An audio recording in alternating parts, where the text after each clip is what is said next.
L'histoire se déroule à Casablanca dans les années 50. Et c'est une période très mouvementée parce que les Marocains ont commencé à demander l'indépendance, mais ça n'a pas été encore accepté par la France. Et à ce moment-là, les gens ne savent pas du tout quel va être leur avenir, qui est pour eux très incertain. Mais dans cette grande histoire, il y a des petites histoires, il y a des personnages qui vont être comme des grains de sable et qui vont finalement influencer les événements. Donc c'est vrai que finalement, les événements que je raconte c'est pas forcément que des choses qui sont arrivées, mais il y a beaucoup de choses qui sont réelles, dont je me suis vraiment inspirée pour écrire. Oui, finalement, c'est ça, c'est plein de destins isolés qui se croisent. Et je voulais aussi que toutes les opinions soient reflétées, qu'il n'y ait pas... il n'y ait pas de gentils, pas de méchants. Finalement, il y a des personnages qu'on trouve bons et qui tournent très mal. Il y a aussi des personnages qui ne sont pas si noirs. Et je voulais essayer de représenter un peu tous les bords parce que c'est vrai que c'est quand même un sujet qui est un peu politique. Je crois que pour ce style d'histoire, si on est assez précis et si on est assez honnête, on peut trouver un éditeur parce que justement, on ne va pas faire de la démagogie ou prendre parti. Si on est assez honnête avec les personnages et des choses qui ont pu arriver à cette époque-là, finalement, si l'histoire après est réussie en tant que scénario, on a des chances de trouver un éditeur.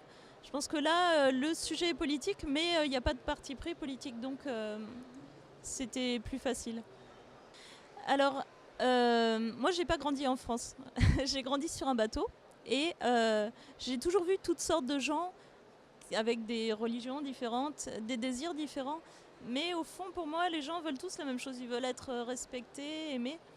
Et aujourd'hui, j'habite à Nice. Et quand je suis arrivée à Nice, il y a beaucoup de gens d'Afrique du Nord. Et j'étais vraiment frappée par tout ce, tout ce qui s'est passé en fait, entre nos peuples différents pèse beaucoup sur les relations entre les gens aujourd'hui même.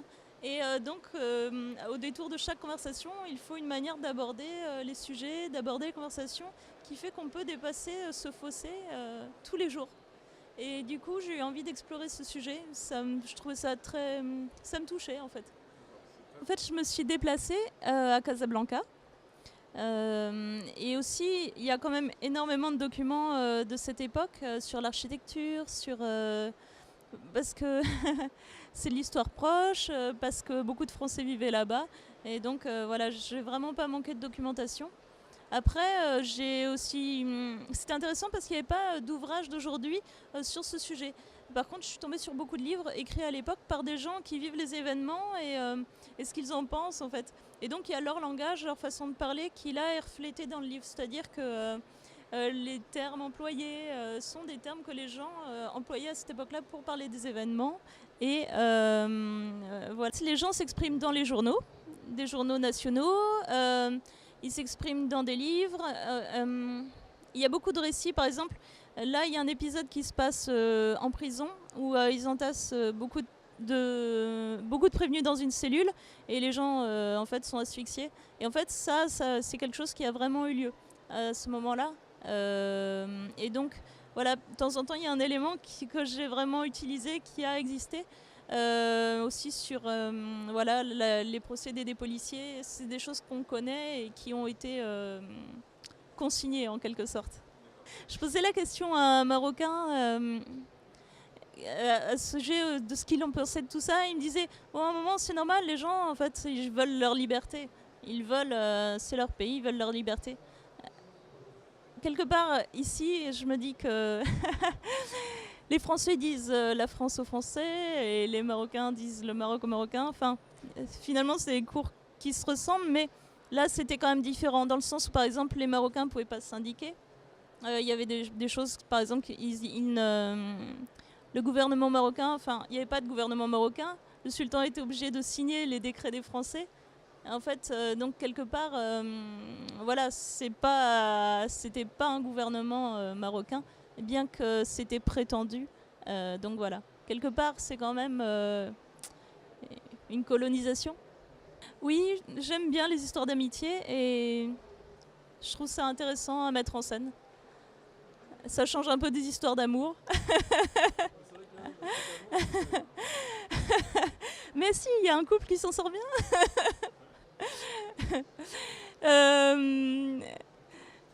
Oui, je trouve ça intéressant parce que ouais, je trouve ça chouette d'explorer voilà, qu'est-ce qui fait que les gens restent amis, ils ne le restent pas. Là, finalement, c'est la situation politique qui va brouiller des amis dans ce livre. J'avoue qu'ils sont un peu inventés quand même. Après, c'est vrai que les années 50, c'est l'époque où les femmes remettent en question leur place dans la société. Elles ont travaillé pendant les guerres, et puis elles commencent à dire, voilà, faut qu'on vote comme tout le monde, et qu'on travaille comme les hommes, et qu'on... Il y a encore le mythe de la femme au foyer, mais c'est le moment où elles commencent à revendiquer une place différente. Et donc finalement, les personnages de femmes sont un peu, quelque part, comme des femmes différentes qu'on pourrait trouver de cette époque-là. Oui, du coup, je sais pas si c'est vraiment honnête. J'essaye. J'essaye d'être honnête par rapport aux personnages. Après, c'est vrai que pour écrire les personnages, on se documente. Après, il y a les gens qu'on observe autour de soi. Et puis forcément, pour se mettre à la place des gens, en fait, quelque part, on développe, on exagère des facettes de sa propre personnalité. Donc, quelque part, je dirais qu'on met de soi-même dans tous ces personnages. En tout cas, les femmes marocaines, à cette époque-là, elles ont fait pas mal de choses pour l'indépendance. Et ce que je peux dire de mes personnages, c'est que, bon, certains sont très actifs, sont très modernes, mais d'autres non. En fait, ils essayent juste de faire leur petite vie par rapport à ce qu'ils aimeraient bien faire en général. C'est des gens comme vous et moi qui essayent voilà, de trouver le bonheur de vivre la vie qu'elles souhaitent, mais vont se heurter à la politique, à la société. En fait, ça c'est un dessin que j'ai construit.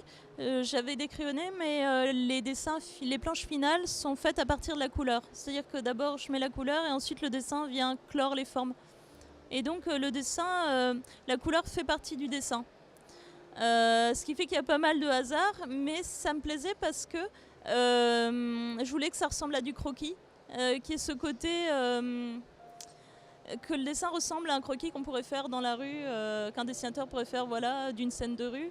Et en fait, même s'il n'est pas réaliste, en fait, de ce qu'on dit d'un dessin réaliste maintenant, qui est quelque chose de plus détaillé, là c'est pas très détaillé, mais je trouvais que ça donnait une dose de réalisme à cause de cet aspect du croquis et que ce soit un peu vivant, quoi.